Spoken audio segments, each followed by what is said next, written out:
The views and opinions expressed on this program are not necessarily those of this station, JVC Broadcasting Management, or its sponsors.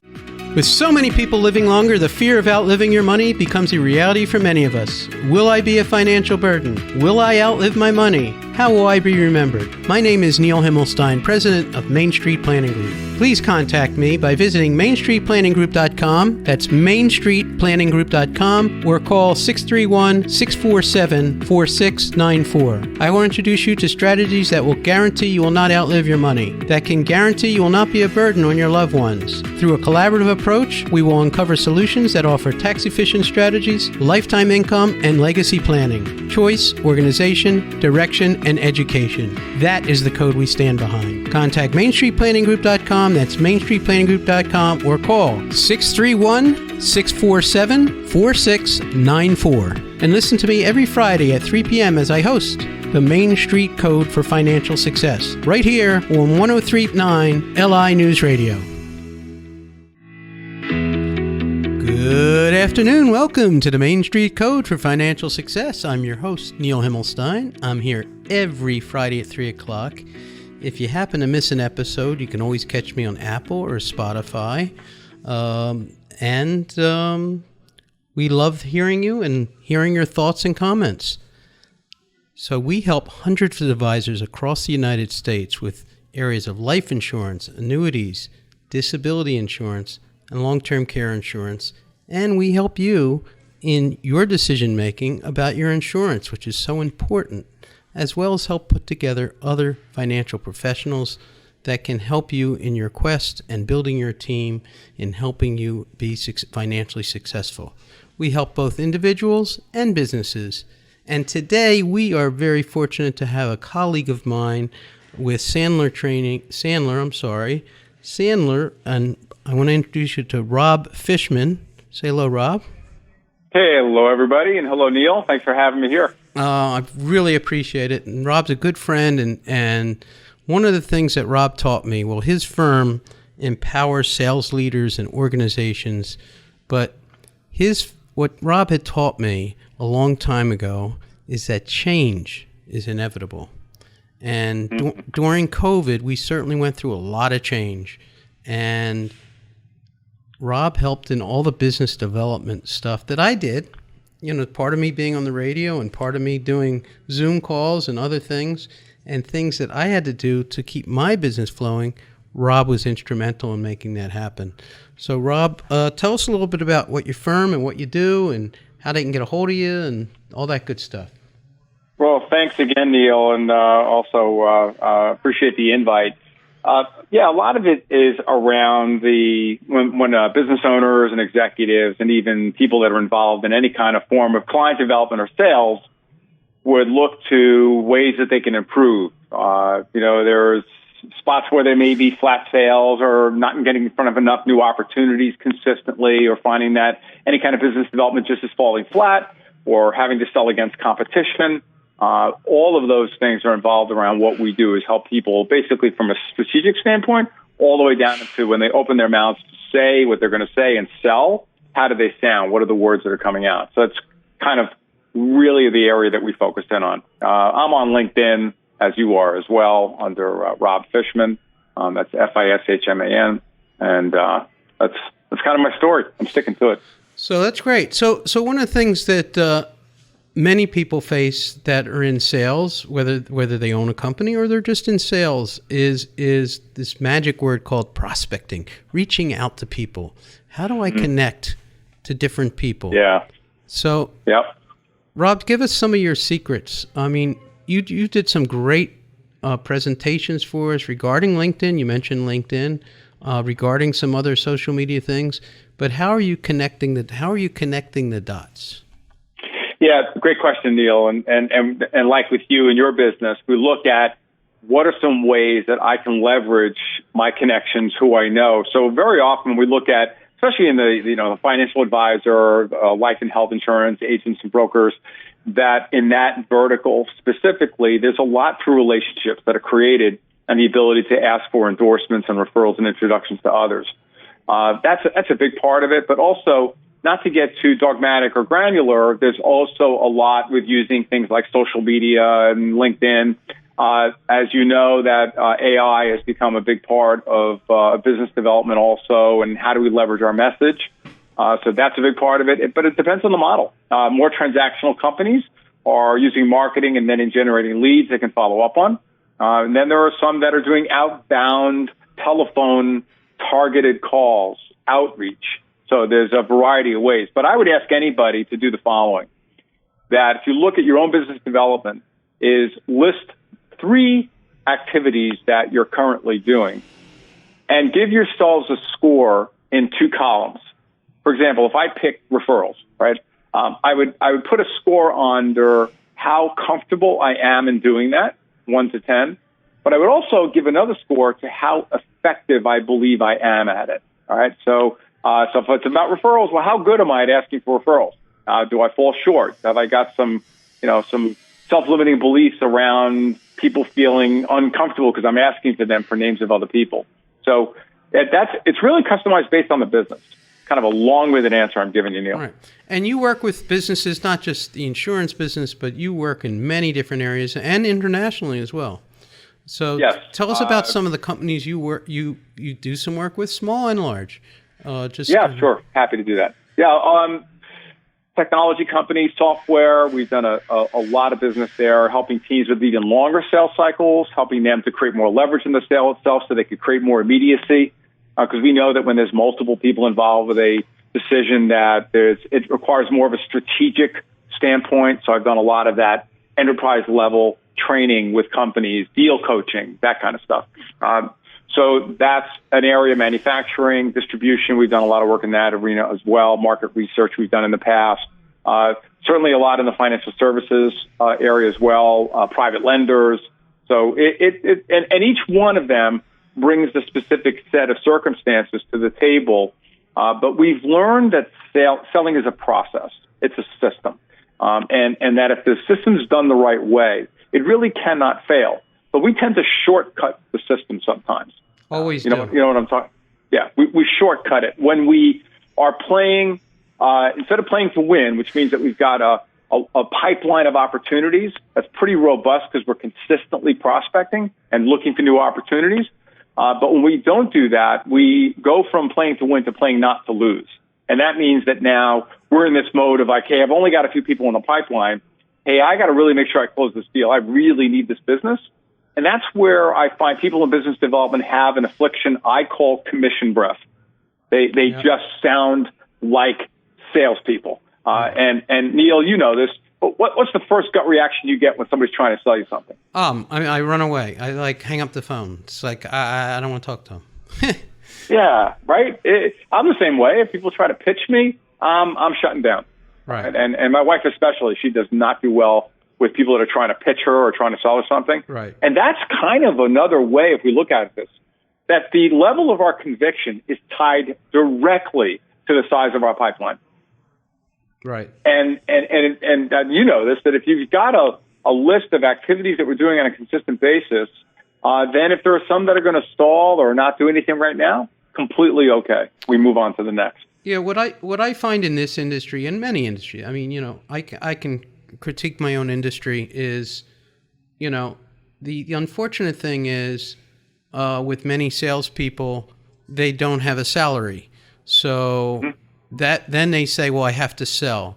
And many of the misconceptions are out there are, well, if you don't sell, you can't feed your family, you can't, so they're under the gun. But also their bosses and higher ups are saying, what did you sell this week? And it's not about what did you sell? It's who did you meet? How are you cultivating that relationship, and how are you helping people? And to me, it's all about helping people. Sales will come. It's it's not about selling somebody. It's really about consulting and giving them good advice. And if there's a sale to be made, it's out there. There's many times I can tell you professionally where people have what they need or what they have is not replaceable. It's really the right thing, and if somebody's trying to replace it, I get very upset. I go, you got to do the right thing by people, and sales come. Yeah. It's interesting how you said before, Neil, I have to sell something, as opposed to I get to sell something or I enjoy selling Correct. something. There's a mindset there when you think about that mindset of limitation versus the mindset of abundance. And we find that very highly successful people in sales, if I use attitude, behavior, and technique as the three areas of success, attitude, that mindset piece, huge about the ability to anticipate and look at things from a perspective that's going to be positive versus only negative. You're absolutely right. Well, you're listening to the Main Street Code for Financial Success, and I have with me Rob Fishman. How can they get a hold of you, Rob, if somebody wants to give you a buzz? Best way is LinkedIn under Rob Fishman with Sandler or rob.fishman@sandler.com. And we're going to be right back after a commercial. This is Neil Himmelstein. I can always be reached at 631-647-4694. Check me out, themainstreetcode.com, or give me a buzz for any questions you have. And we'll be right back, folks.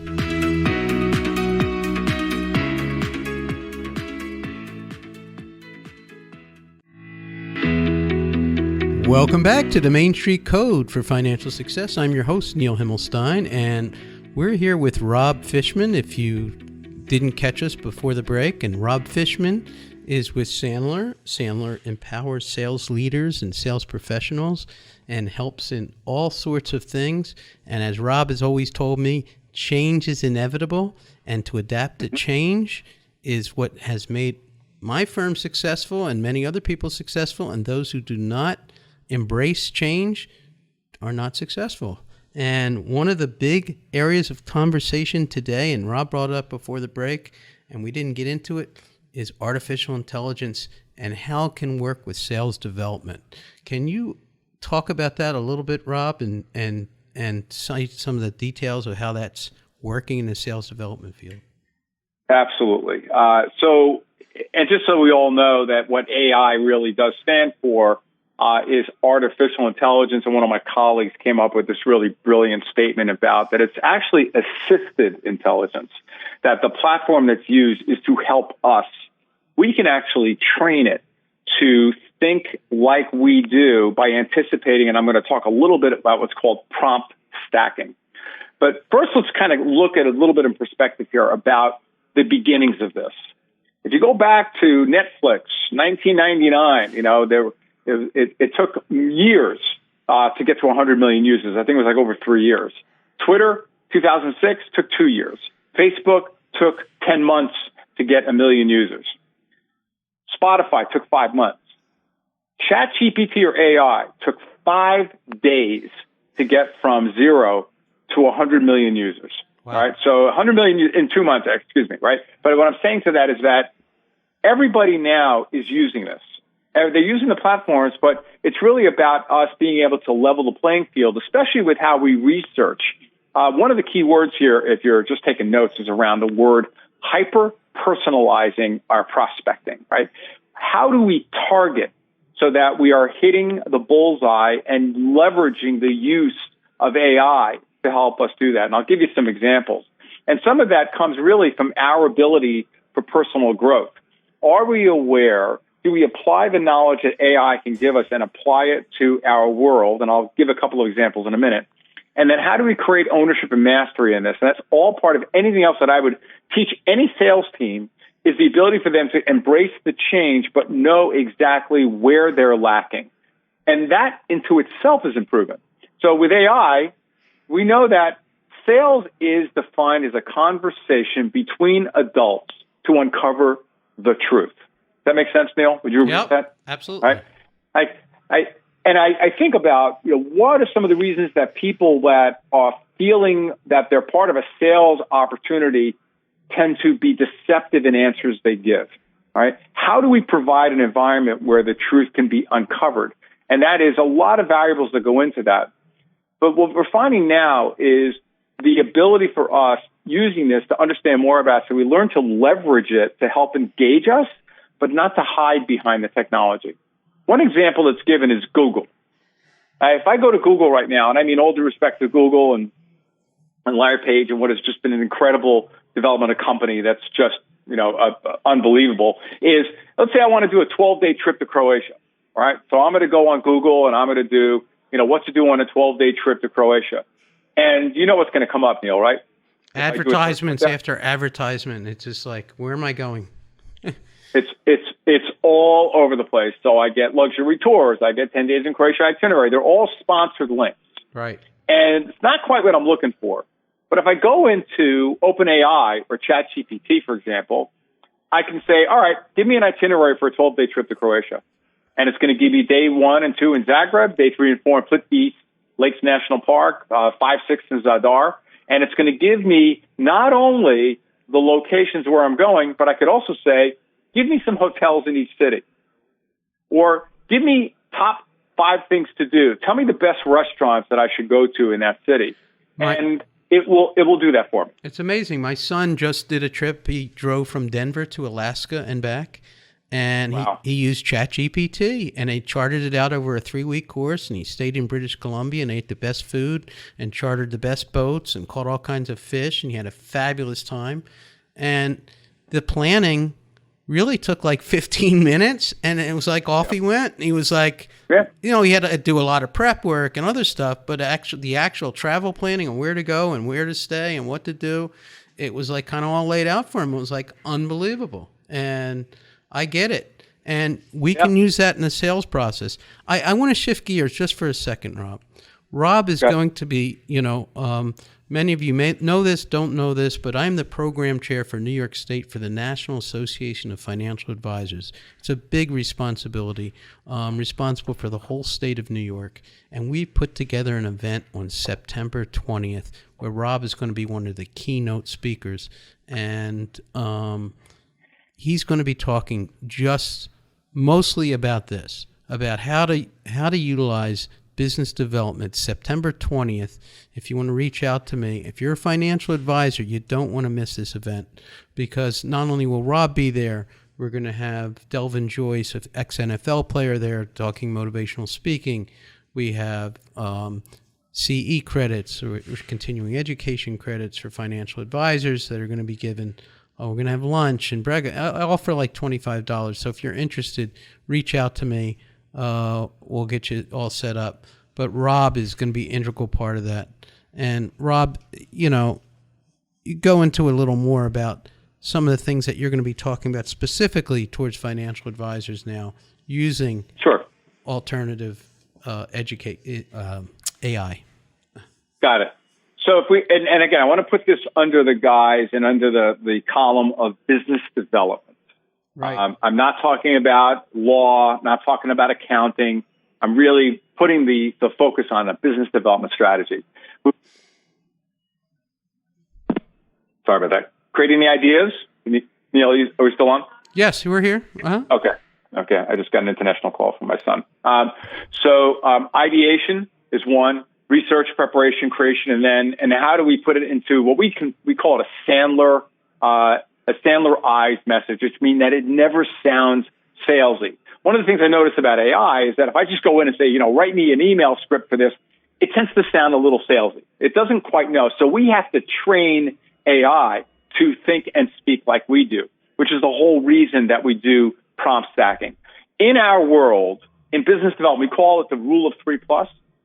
That a prospect will generally not give us the straight answer unless we ask the question a few times, right? Because there tends to be the defense mechanisms that are up there. So that's the rule of 3+. So we do the same thing with AI, and that's done through that whole concept of prompt stacking. To give you an example, if I'm thinking about what might be the typical selling challenges that financial advisors have when they look to sell new clients, I just pop that into OpenAI, right? And here are some of the challenges: establishing trust, explaining complex financial products, differentiating themselves, regulation compliance, risk tolerance mismatch, long sales cycles, rising tech solutions, dealing with client emotions, client retention, market volatility, and educating clients. Now, and I could say, make this a sales paragraph that I can send to a prospect for somebody who's very direct and to the point. And OpenAI will train to come up with a solution that is going to be more truncated, more direct. I could say add some emotion to it. All right. I did it, explain quantum physics like I'm 10 years old. Right. So that's all of the power that we have. So this has been great for research, but I can also train it to help me in my approach with specific prospects. So it's amazing. It's, you know what it is? It's another tool, and it's another thing. And I want to get back to that change is here. And how are we going to use that change to our advantage and not let it surpass us and go by? And that's the key to what Rob does as far as business development. Change is here. How are we adapting? How are we working with the change to be successful? And that's kind of the overall message of what we're doing. And I got to tell you something, I couldn't do it without people like Rob Fishman. So you've been listening to the Main Street Code for Financial Success. If you ever want to reach out to me, 631-647-4694 or themainstreetcode.com. You could check out old shows on YouTube, Spotify, Apple. And Rob, how can I get a hold of you one more time? Well, firstly, I want to say thank you, Neil, for what you do for the business community. You really have, you're a connector of people, and keep doing what you're doing. Thank you. Rob.fishman@Sandler.com. Thanks, Rob, and have a great day, everybody.